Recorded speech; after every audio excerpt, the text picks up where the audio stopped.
What's up, y'all? Welcome to your safe space. I'm your host, RJ, and this is the Alive, I Guess podcast.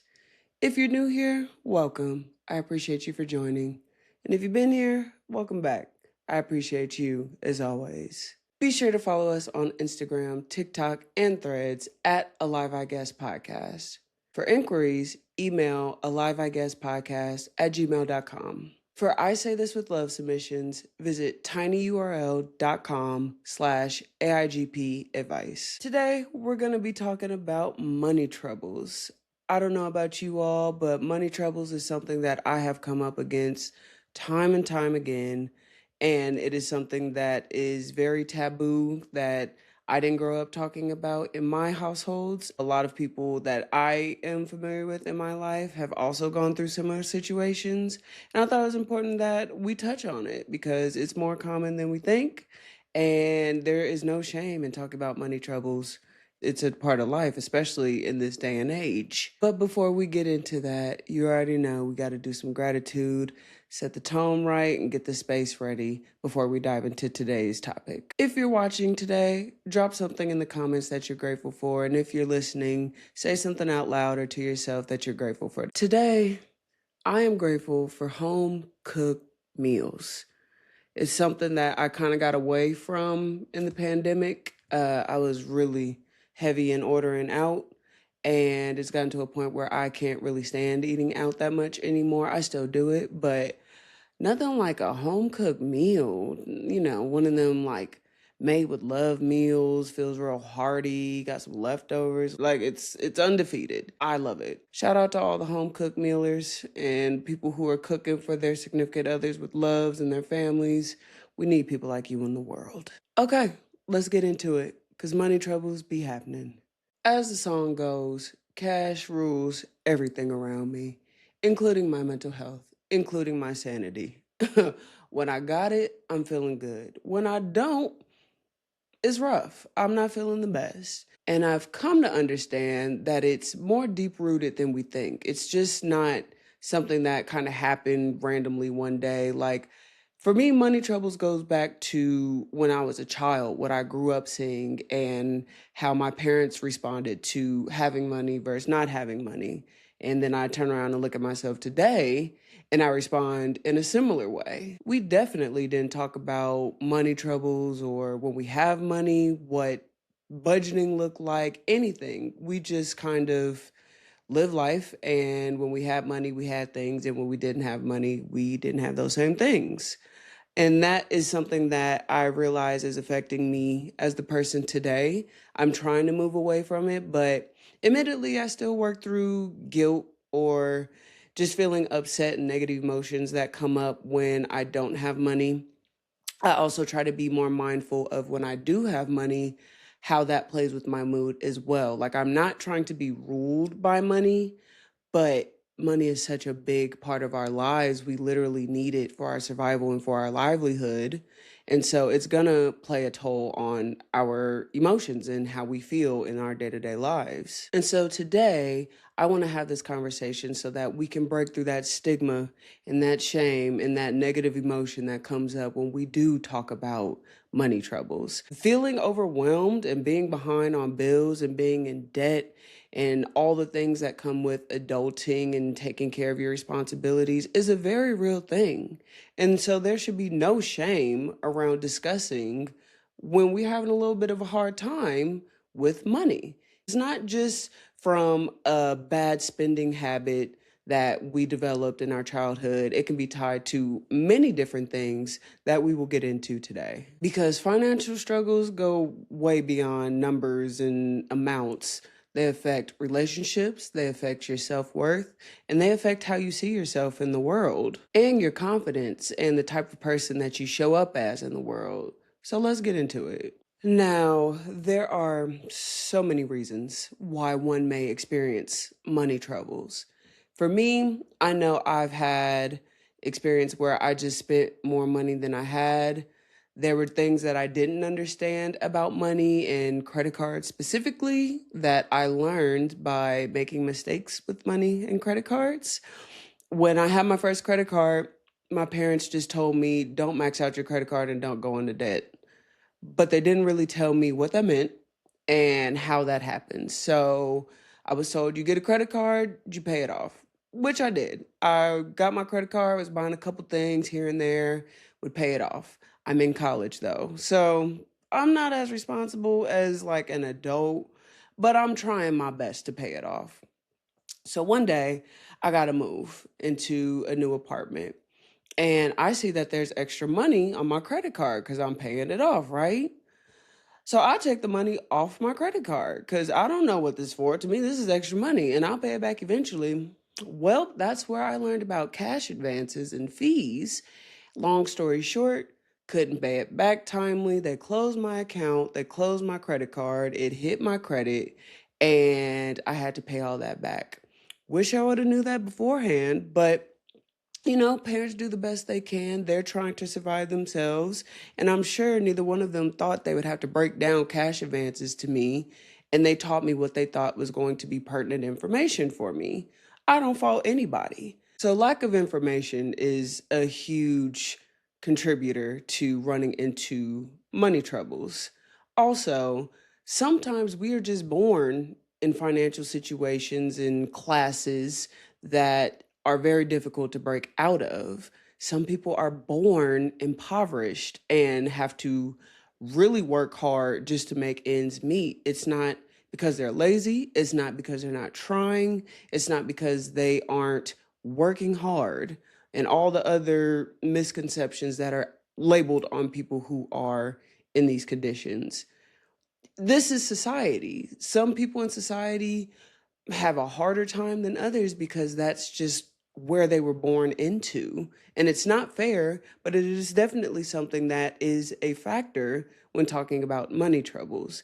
And so I just want to call out that I understand some of the things that we call out and talk about today are not going to be applicable for people in those situations because that is something that is far beyond any sort of budgeting or reduced spending can fix. That is a societal, systematic issue that should not be taken out on the people who are in it. That is the result of a failed system. However, there are things that people who are impoverished share in terms of similarities that people who are in like an upper financial class go through. So some of those things are living paycheck to paycheck. You can't have too much room for error or emergencies or unexpected things that come up when you barely make enough money to cover the necessities. So what happens when these things do arise? What happens when you want to go on a trip or buy something, or your kids grow out of their clothes and you need to buy them new things, you need new food? Like,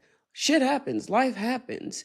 And if you only have X amount of dollars for these bills, anything outside of that, you're going to run into a problem. But again, that's not necessarily your fault. Maybe you're somebody who doesn't have a consistent income. Maybe you have to work odd jobs or just get creative with your financial situation and your income in general. I know there have been times where I had to piece together my income to make a full, comprehensive amount of money per month. There was one time I was working a job, I was coaching basketball, and I had a side hustle. Some of those things had a consistent number, and then the others it fluctuated. But like, you got to do what you got to do. You got to pay these bills. But if you don't have a consistent income every month, how do you base your life off of that? Sometimes you're going to be in a deficit, and that could cause some issues. Another thing, debt. Man, the things that are out there today make it real easy to go into debt. Klarna and all those things where it's like buy now, pay later with interest, student loans. Fortunately, I did not have, my wife has, but I took a personal loan. Oh my God, I took a personal loan out one time. I was fresh out of college. Again, didn't know any better, just out here living life, making mistakes and learning as I go. I take a loan now. I think it's for like $5,000. Nothing crazy, but this is where I learned about interest rates. The interest rate on this loan was 110%. I didn't know what it meant. I just know they were giving me this money and I'll pay it back eventually. For those of you who don't understand what that means, basically, they give you $5,000, but if you take the amount of time they allot you to pay it back, you're going to wind up paying, I think the payoff amount was like $40,000, $46,000, which was nuts. And I was paying $500 a month to pay that loan off. And I only made a dent in the principal amount of like a few $100s after a year or two. Like, predatory. There are so many things out there that can make you fall victim to debt. You got to have fun. I'm not saying the answer to money troubles is to not have fun, not go to the concerts, not go shopping. Like, that's not realistic. You gonna indulge sometimes. I do, even when I don't got it. Sometimes. That's not what I'm saying, but it's real easy to kind of get into spending, especially when you're not feeling well. And then you look up, you check that credit card statement, and it's like, who spent all this money? Was it me? Then you add it up and realize it absolutely was you. Like, damn, I didn't know I was doing all that. But it's real easy, especially in this world of tech, and you don't really see how much money you're spending like we did when we had cash. Oh, super easy to go into debt, wind up spending way more than you anticipated. Inflation. The older generation likes to tell us, like, it's real easy to go out there and get a house and get a job, you know? Well, when you were earning $40,000 a year, you could buy a house and groceries and take care of your kids and pay off your car. $40,000 a year today, you're damn near poor. That can't take care of much, especially depending on where you live, like California, New York, Chicago, like these big metropolitan cities and areas where the cost of living is through the roof. And I live in one of those in the main hub, and it's pricey. It's hard. But if companies aren't meeting the rate of inflation and they're still paying you, let's say 60, 70, $80,000, maybe even six figures in some places, like 100K, that could be a lot. But when everything is super expensive, kind of hard. You wind up being back paycheck to paycheck because everything is so costly. When it rains, it pours. It seems like you don't have money and you're trying to hold on to money. Unexpected shit comes up. That tire gets a flat. Someone breaks into your house. You lose your phone. Computer won't turn on. You blow a gasket. You get a power outage and all the food in your fridge spoils. Random things tend to come up when you down on your last and you really can't afford it. I don't know what that is, Murphy's Law or whatever, just the universe, a test, I don't know. But it seems to happen in these moments where it's like, this could have came at a better time. I really didn't need this. Sucks, but it definitely is a part of life and something that contributes to money troubles. Especially when you have kids, I'm sure more things come up more often than not. And I love the kids, but kids be out there in the world learning, and they're gonna be some costly mistakes along the way. Just part of it. So, unexpected mistakes or emergencies, hopefully no medical emergencies, but that is something that happens too. Those come up as well. Sometimes we get bad advice or someone tries to set you up for a good play that you think is going to have a big payout. Like if someone's like, you should invest in this, like Bitcoin. I'm not saying Bitcoin is a bad investment, but if you were taking advice from someone who is not well versed and educated in markets and things like that, they could have you investing at the wrong time and you could not only lose your money, but you could possibly go into debt depending on how you are investing. So that is something that is definitely a factor.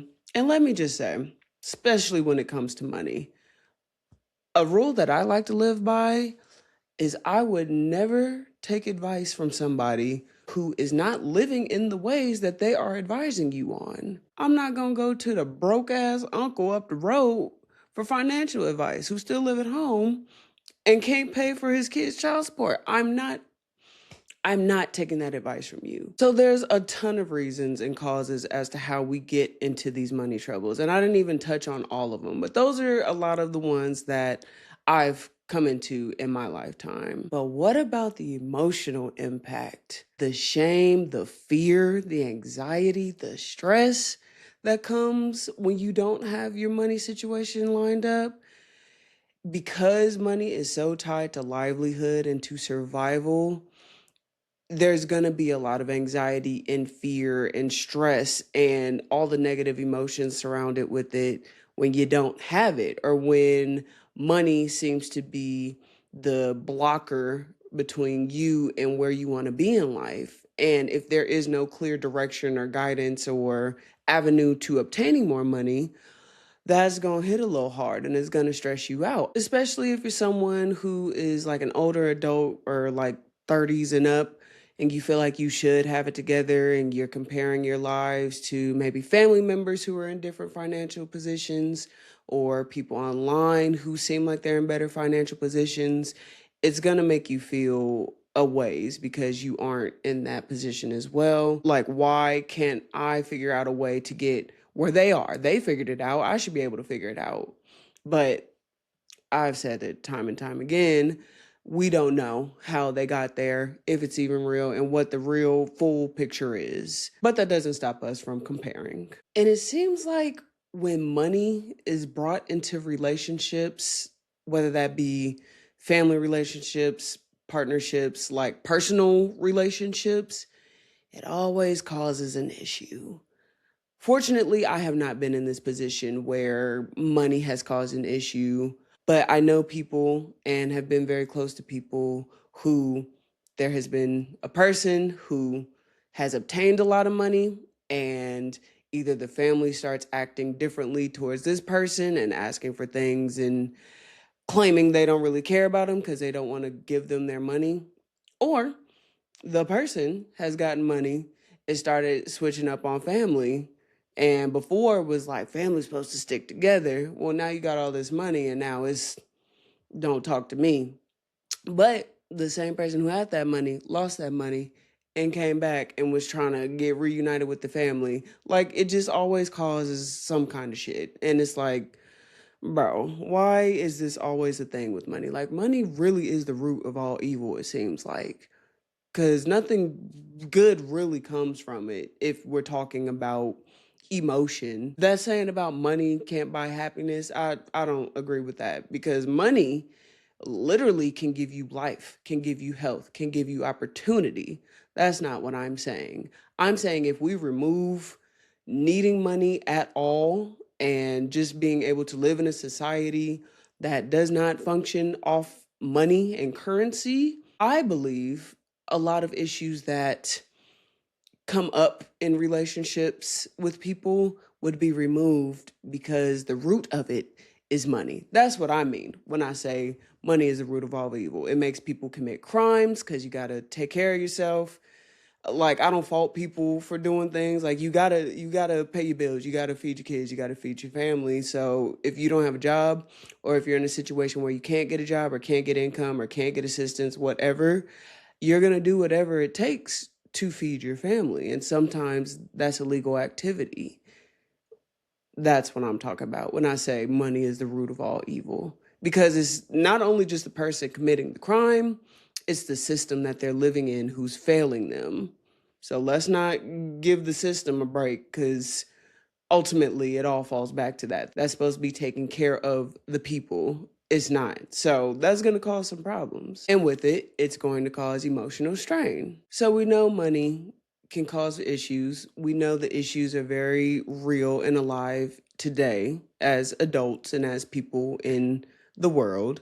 But how do we cope when these money troubles come up, or when we just feel negatively around money troubles? Like I touched on in the last episode, 2017 was a very hard year. It's the year I left my job, didn't have an income, things just got rough. I would say that was the closest I ever got to being poor that I've ever experienced in my life, childhood included, at least that I know of. If I ever got that poor, my parents did a great job of masking it. But with not having money, not having income, having a lot of debt, and having to dig myself out of a hole, I learned a lot about budgeting, about paying off debt, about money management, about the emotion that is tied to money, our relationship with money. Like a lot of educating and tools to help cope with money troubles came from that, which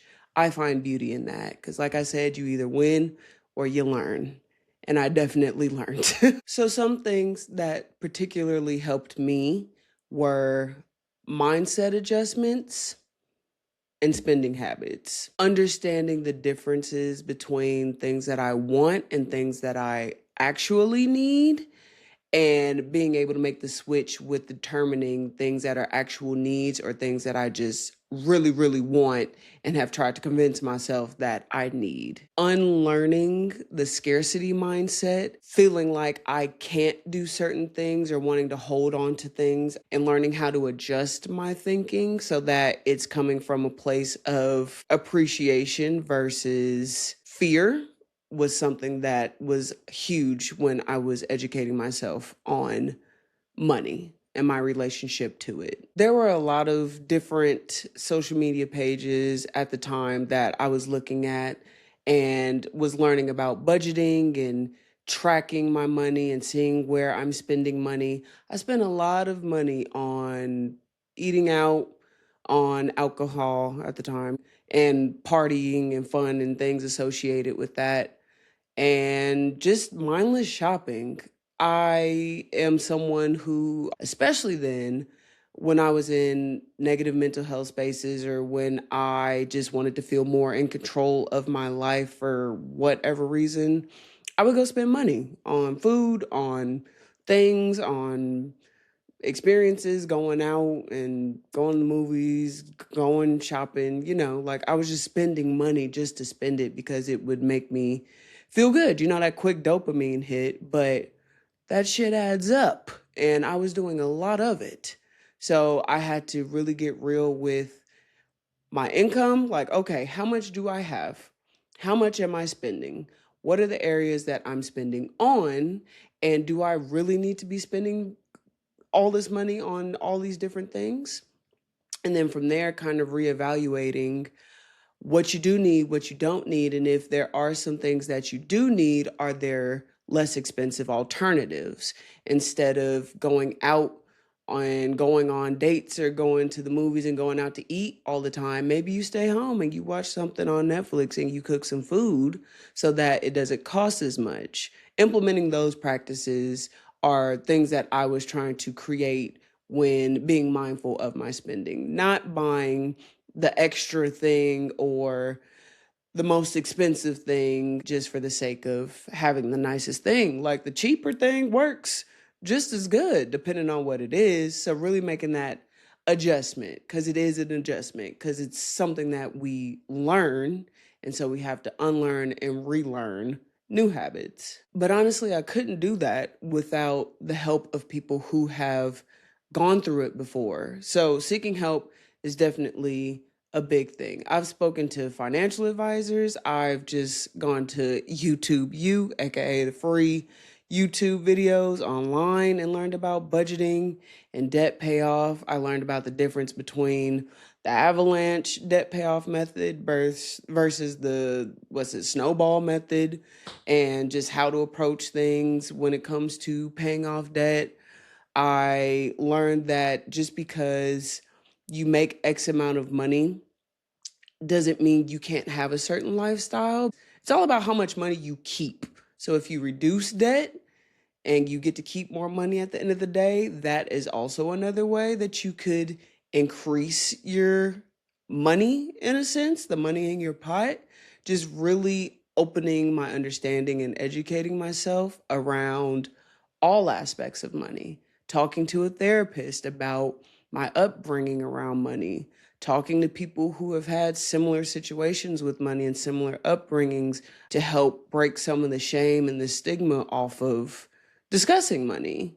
It's definitely something that is going to take more than you to kind of break free from. You're going to have to get more information from the outside world, because right now the tools that some of us have put us in this position. So we're going to have to look outside of ourselves to get better, And that's fine. There's plenty of opportunity, resources, and people out there willing to help.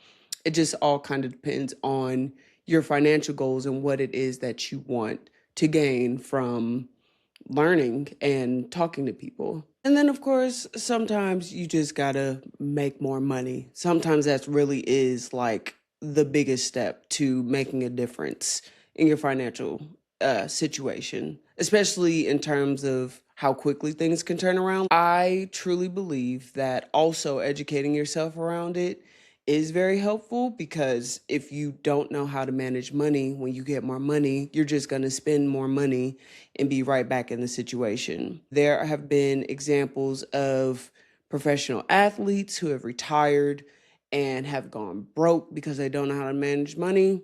People have won the lottery and lost it all and wound up being in worse positions than pre winning the lottery because they don't know how to manage money. People just coming into lots of money and losing it because it's not about getting more money, it's about managing the money and your relationship around money. So, yes, increasing your income definitely is a factor. It definitely does help.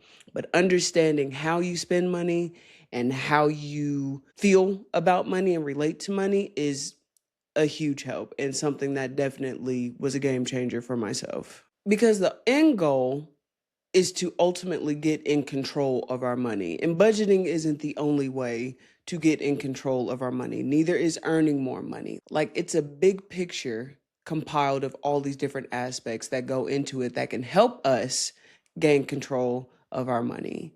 And I can definitely say almost 10 years later, I am in a better financial situation than I was before. And not to say that I'm earning more or less or anything in terms of the dollar amount has gotten better, but I've implemented all the practices that I mentioned earlier, and it's changed my relationship to money. It's changed how money comes to me. It changed my view on how I can earn money and when I don't have money.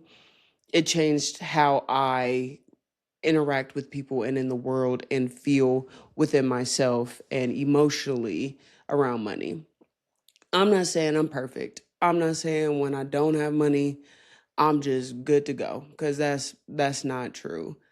And I have learned that money is like anything else in energy. And I believe that it will come and go just like anything else. And right now, if it's in a moment where you're down, it's just a moment, it's temporary and it's going to pick back up eventually. So let's do what we need to get us closer to that point. And that's how I tend to move forward with money because money can really bring you down and make you feel terrible if you don't have it. And there are going to be moments in life where you don't have money all the time. So I had to decide if that is something that I wanted for myself because that's a lot of time not feeling good. And I don't want to live a life that is focused on money. A couple years ago, I thought I wanted to be a billionaire, have businesses, and live the lavish life. And then I realized that that's not really what I want. I want a lifestyle where I can take care of my family, where I'm able to enjoy the fruits of my labor and travel the world, have experiences, and honestly afford health care. If someone gets sick, being able to go to the doctors and getting help and getting the medicine or the treatment that is required. Like these are the things that I aspire for. I don't really care about having hella cars and a big ass 10-story or 10-bedroom house mansion. Like I'm not tripping on that. Like that stuff don't matter to me. Like I want to increase the quality of my life, and to me the quality of my life comes from living it, not how much stuff I could buy within it. And so my entire mindset has shifted with what I want and thus changed what I want out of money. Now, I don't want to leave this episode with y'all thinking I just got it all together and I don't make mistakes and I don't spend frivolously and I track every dollar. No, I am in a much better situation with my spending and with my income and with my debt. But do I still do a little extra shopping? Yeah. Do I still have a closet full of shoes and clothes that I probably don't need all of it? Yeah. And have I spent money on things I didn't necessarily need and do some things sit here and collect dust? Yeah, it happens. Nobody's perfect, including myself. But I'm able to catch it and have shifted back into a place of getting on track so that I can get out of that, especially in situations where income isn't a factor or it has been reduced. You don't want to go into a space where you don't have money with old habits that could drive you into a hole, which could drive you into an emotional hole. And that's no fun. I've been there and I don't want to go back. So if you take anything from today's episode, please take this. Money troubles are only temporary. Yes, sometimes we are born into situations that make them more difficult to get out of, but there are ways in which we can make a better financial situation for ourselves. There are resources out there, and not everything is behind a paywall. There are a lot of free resources out there. There are a lot of free videos and people who are willing to help and give advice and give tips to people who are looking to increase their financial situation. You just got to go out there and find it. Find the ones that align with the goals that you want for yourself. Because maybe you aren't focused on reevaluating your relationship with money. Maybe you just want to increase your income. Maybe you want to track your spending. Maybe you want to budget better. Whatever it is, there are resources. Go out there and find it and find the one that works best for you. Take small steps. Track your spending. Call your bill collectors and people that you got to pay every month and see if you can negotiate bills, lower your bills. I've done that in the past. There is nothing wrong with asking for a little help because 9 times out of 10, these companies would rather work with you to still get your money versus losing you as a customer. And that's what I go in with that mindset knowing. So get creative with the steps that you take in terms of your livelihood and your financial situation. And you don't have to save hundreds of dollars every month. Start small. Put $5 a month away, $10 a month, and slowly build. It doesn't have to be this big, grand gesture that you do in order to start a savings account. I started putting just a few dollars away, a check, and that eventually grew substantially. It only happened because I started small. So don't be afraid to start small. It always can increase with time. Normalize talking about money to reduce the stigma, especially for any parents out there. If I have any suggestion from a child who did not talk about money with my parents, talk to your kids so that they don't have to paint their own picture and assumption and relationship with money without any guidance. Talk about it. Let them know the things that you've learned along the way so they don't have to go out there and make these expensive mistakes like you did. Like, talk about it and spread the wealth and the knowledge that you have so that we can all grow and learn from it and the next generation can come in better than we did. And finally, do not let money of any amount, whether it be a lot or not that much, do not let money determine your worth. Money is a tool. It does not define you. It does not determine your value. It is not an identity. It is something that we can't take with us when we die. So it really doesn't matter because when the money means nothing, who you are at the end of the day is more valuable than any dollar amount that could ever be attached to your name. Don't let this cash rule everything around you. You're worth more than that. If you are someone who is having money troubles today, just know you aren't alone. It is tough out here. Just be patient with yourself, give yourself some grace, and go out there and educate yourself so that you can reach the goals that you set. And if you don't have any goals set around your financial situation, set some. Make them actionable, make them realistic, and then set a plan and move forward. But you're going to work through it. You're going to be okay. and it's going to get better. All right, y'all. It's time for another segment of I Say This With Love. And if you're new here, I Say This With Love is a segment where people who watch or listen write in and ask me different questions that I give my advice around.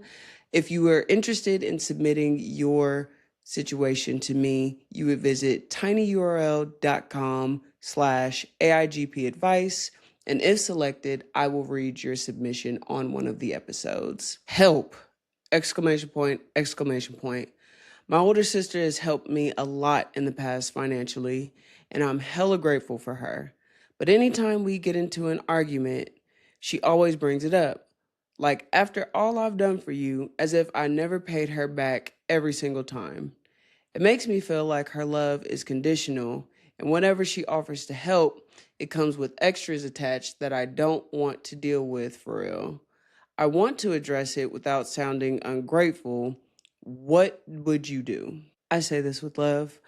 I have been in a situation like this with it wasn't an actual sister or family member of mine, but we were good enough friends to where they felt like family. And it was very much so the same feeling of feeling like that love was conditional. And anytime they offered help, mind you, they would offer help to me. I would never go to them. It was just like, I'm going to help you do this because of whatever ego they were trying to stroke. And then not even if we got into it, but if I went against anything that was said to me by them, it would be thrown in my face like I'm ungrateful. I since do not have a relationship with this person. Yes, they figured they couldn't control me anymore. But I would say that one, bring it up to them, up to your sister, because maybe she doesn't even have an awareness that she's doing it. I don't know if you go to her for help or she comes to you and offers help. But if it is a situation where she's offering help off the rip and you aren't asking, reminding her, like, I don't even ask for this. And if it's the opposite way where you go to her for help, if this doesn't resolve, we find someone else who can help.